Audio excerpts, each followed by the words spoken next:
மரியாதையா பேசுவோம். ஆனந்தங்க என்னங்க ஆனந்த் சார், நான் வாங்க போகணும்னு தான் சொன்னேன். ஆனந்தங்க ஏன் விஜய் சார் வரலைங்களா, என்ன நீங்கள் வந்துருக்கீங்க அவர் வரலையான்னு கேட்டேன். இதில் என்ன தப்பு இருக்குது? அதுக்காக வந்து எல்லாம் கொந்தளிக்கிறாங்க. என்ன கேட்குறாங்க, ஏன் அவர் என்ன அவர் வரலன்னா என்ன இவர் வந்திருக்காருல்ல அப்படின்னு கேட்குறாங்க. நான் என்ன விஜய் சார் ஏன் வரல அப்படின்னு தான் கேட்டேன். எப்படி நீங்கள் பேரை சொல்லி கூப்பிடலாம்? விஜய் சார்னு சொல்லுறது சொல்லாமல் வேறு எப்படி சொல்கிறது? அவர் வரலன்னு சொன்னால் தெரியுமா? தெரியாது. அதனால் ஆனந்துங்க சார் ஆனந்துங்க அப்படின்னு ஆனந்துங்க ஏன் விஜய் சார் வரல அப்படின்னு கேட்டேன். இதுக்காக அப்புறம் வந்து அவங்க எதிர்க்கிறாங்க நம்மளை. இதில் தவறாக ஒன்றுமே கேட்கவே இல்லைல்ல. இப்போ ஒரு முதல்வர் ஸ்டாலின் இருக்காருன்னா அவர் முதல்வர் ஸ்டாலின் தான் சொல்ல முடியும். முதல்வர்னு மட்டும் சொல்ல முடியாதுல்ல.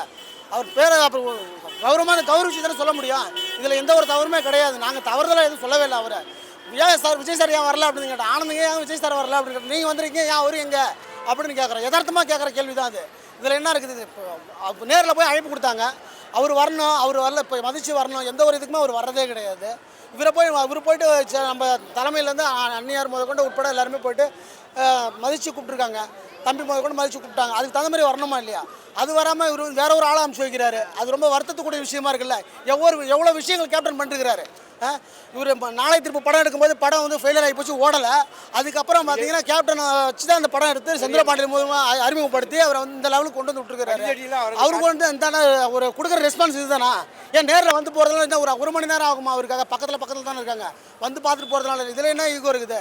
இதை நான் கேட்டேன். நான் ஏன் ஆனந்த் சார் ஆனந்துங்க ஏன் விஜய் சார் வரல அப்படின்னு கேட்டதுக்கு அவங்க கொந்தளிக்கிறாங்க. இதுதான் பேரை ஏன் சொல்கிறீங்க அப்படின்னு. அவர் வரலையான்னு கேட்டால் எப்படி தெரியும்? ஏன் ஆனந்துங்க அவர் வரலையான்னு கேட்டால் எப்படி கேட்டால் தெரியும்? சார் ஆனந்துங்க ஏன் விஜய் சார் ஏன் வரல அப்படின்னு தான் கேட்டேன். தப்பாக எதுவும் சொல்லவே இல்லை. இதுக்காக அவங்க எல்லாம் இஷ்யூ பண்ணுறாங்க. இதை வந்து ஒரு இஷ்யூ பண்ணுறாங்க, பெருசாக இஷ்யூ பண்ணுறாங்க. அவர் படம் தொடர்ந்து ஃபெயிலியர் ஆகிட்டு வீட்டில் உட்காந்துருந்தார் விஜய்.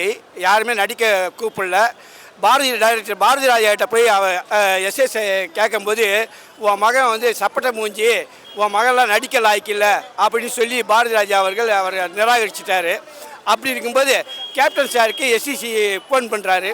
ஃபோன் பண்ண உடனே விஜய் எங்கே இருக்கீங்கன்னு, நீங்கள் எங்கே இருக்கீங்கன்னு கேட்குறாரு கேப்டனு. உடனே நான் வீட்டில் இருக்கேன்னு. இல்லை நீங்கள் எங்கே இருக்கீங்கன்னு எஸ்சிசி மறுபடியும் கேட்குறாரு.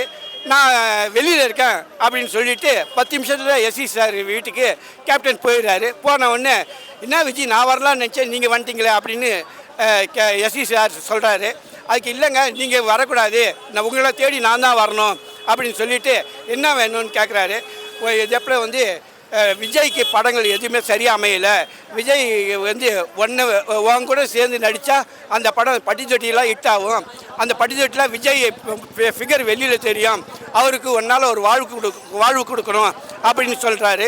உடனே கேப்டனை அதுக்கு என்ன சார், எப்போ சார் உங்களுக்கு கால் ஷீட் வேணும் அப்படின்றாரு.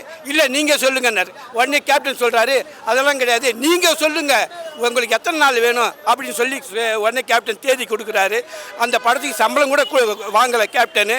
விஜய் அதுக்கப்புறம் தான் பட்டித்தொட்டியெல்லாம் அறிமுகமாகி செந்தூரபாண்டி தம்பின்னு தான் அவரை தெரியும். அதனால் இப்போ அவருக்கு சொன்னது வந்து விஜய் இன்றைக்கி ஒரு அரசியல் கட்சி தலைவராக இருக்கார். இருந்தாலும் எங்களை பாந்தி ஆளுங்களுக்கு வந்து சில சரி ஒரு அவருக்கு தலைவருக்கு கொஞ்சம் நிறையா இருக்கும், பொதுச்செயலாளர் புஷி ஆனந்த் அனுப்பியிருக்காருன்னு சில பேர் அது இன்னும் நிறைய மனசில் இருக்கும். நம்ம பார்த்து கேப்டன் வளர்த்து விட்டாலும் கேப்டனுக்கு வரலன்ற மாதிரி அவர் ஃபீல் பண்ணார். அது சில நேரத்தில் தவறாகவும் இருக்கலாம், சில நேரத்தில் கரெக்டாகவும் இருக்கலாம். ஆனால் வந்து இதுக்காக வந்து யாரும் எதுவும் தப்பாக நினைக்க வேணாம். விஜயை நாங்கள் மதிக்கிறோம், கேப்டன் சாருடைய தம்பியாக நினைக்கிறோம். கேப்டன் சார் கூட அவர் கூட்டணி வச்சா இந்த மறுபடியும் கேப்டனும் விஜயும் சேர்ந்து ஆட்சியை அமைக்கலாம். அதுக்கு மக்கள் மத்தியில் நல்ல செல்வாக்கு இருக்குது.